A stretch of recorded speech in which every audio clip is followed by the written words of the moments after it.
Hey everybody, welcome to Azure Flash News. Today we're going to talk to Tonio Lora, who is a member of the Global Black Belt team at Microsoft, focusing on the Azure Data Platform. We're going to talk a little bit about building large-scale NoSQL databases on Cosmos DB.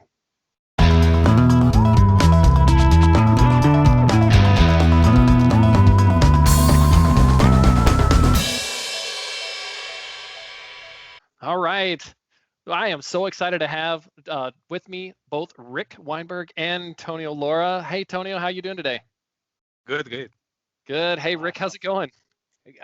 Good as usual. It's exciting. We've been trying to get Tonio on the show for a while now, so I'm actually I'm stoked that he was able to find some time for us now that he's moved into his kung fu role.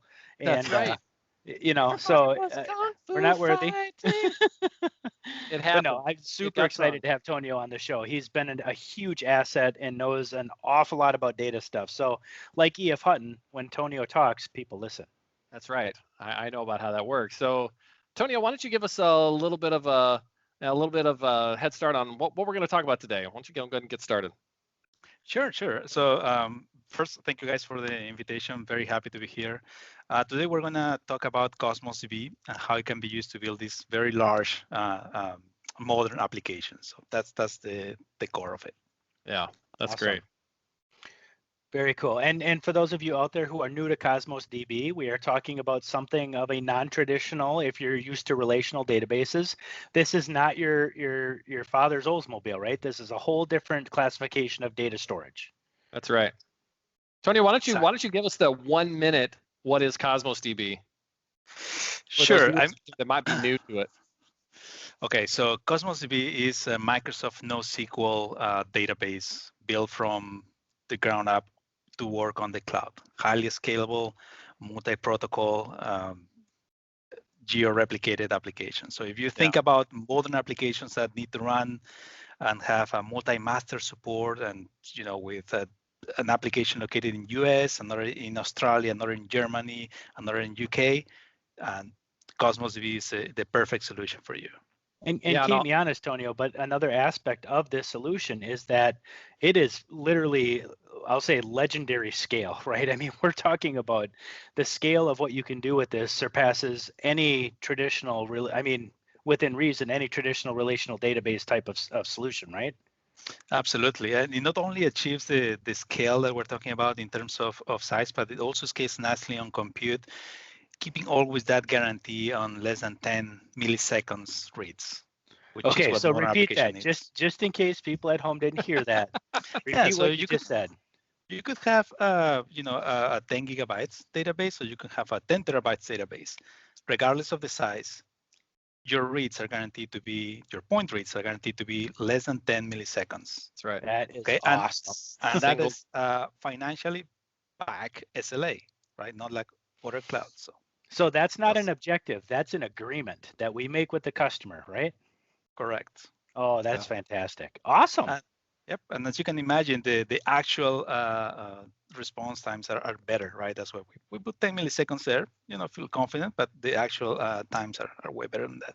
So if our agreement is 10, our objectives are probably 5. That's right. Yep. We may not always hit 5, but at least we'll stay within that SLA. That's fantastic. Awesome. Very cool. All right. So let's jump right in. Yeah, let's hear a little bit about sort of these what some of the considerations for a large scale. Yep, and I put together some slides, guys. So let's go through those. First one is that I guess my hope is that by the end of this talk you will understand why when Walmart designed their cloud native application architecture brand new and wanted to make sure that it was high quality, elastic, effective, highly available, and of course high performant, they decided to move away from traditional relational database management systems with hundreds of tables and scalability issues, and use Cosmos DB with a schemaless design. Okay, so that's my hope. And by the way, this article is online. You can go and read how Cosmos DB is actually powering this e-commerce app that Walmart manages. And we're talking about Walmart, so scale is important. So not small potatoes, especially on Black Friday, holiday seasons. This is really a true test of, you're truly stressing the system, right? Absolutely. That's awesome. And I can see here that looks like the architecture includes some Kubernetes and some service mesh and all sorts of stuff, but they're backing it with Cosmos DB. Fantastic. Cool. Okay, so let's step back a little bit, try and provide some historical context, because we talk about Cosmos DB being this NoSQL, right? But why, right? Why NoSQL? And if you think about the evolution of modern applications like the e-commerce apps from Walmart, they have way different needs than before, right? These applications need to process very large amounts of data really fast. Sure. They need to reduce the latency, right? If you're a user sitting, again, on Australia or West US, it doesn't matter where you are in the world, the latency of your app should be the same, right? That should be just a given. We all strive for that, but sometimes we come up short with traditional solutions. Exactly. And also, anytime we increase the latency on a web page, we know that that's directly correlated to people leaving.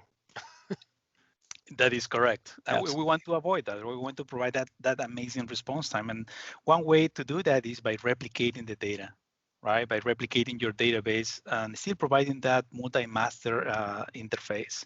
So that means that if a user is in Brazil, right, it should read and write data from a database that's hosted in a Brazilian data center to reduce that latency, right? It shouldn't be going to the Australian data center, for example. Sure.